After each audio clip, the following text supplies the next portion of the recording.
नमस्कार। आइए आज हम लोग एलर्जिक दमा के बारे में कुछ जानकारी हासिल करें।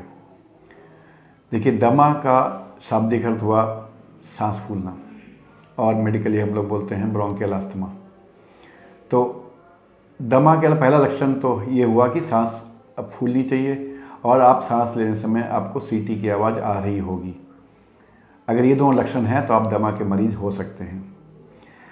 अब इसमें यहाँ एक बात समझना ज़रूरी है कि हर सांस फूलना दमा नहीं होता।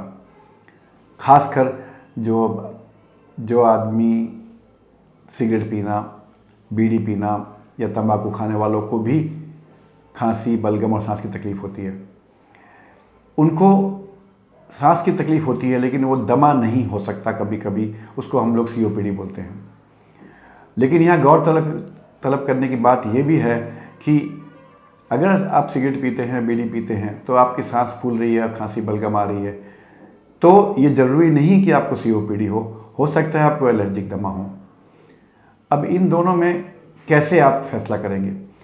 पहली चीज़, COPD में सांस की तकलीफ़ हाँफना ज़्यादा होता है, चलने समय या सीढ़ियों में चलने समय या भागने समय ज़्यादा होता है।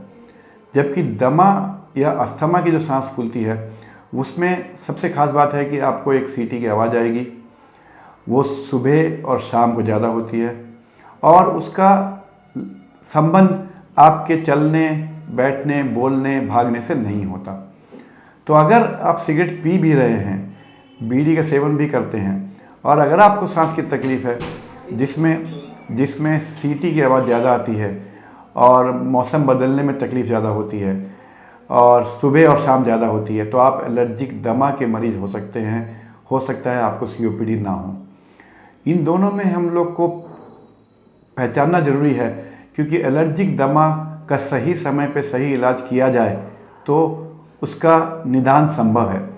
COPD एक तरह का कंप्लीट निदान असंभव है, उसको कंट्रोल किया जा सकता है।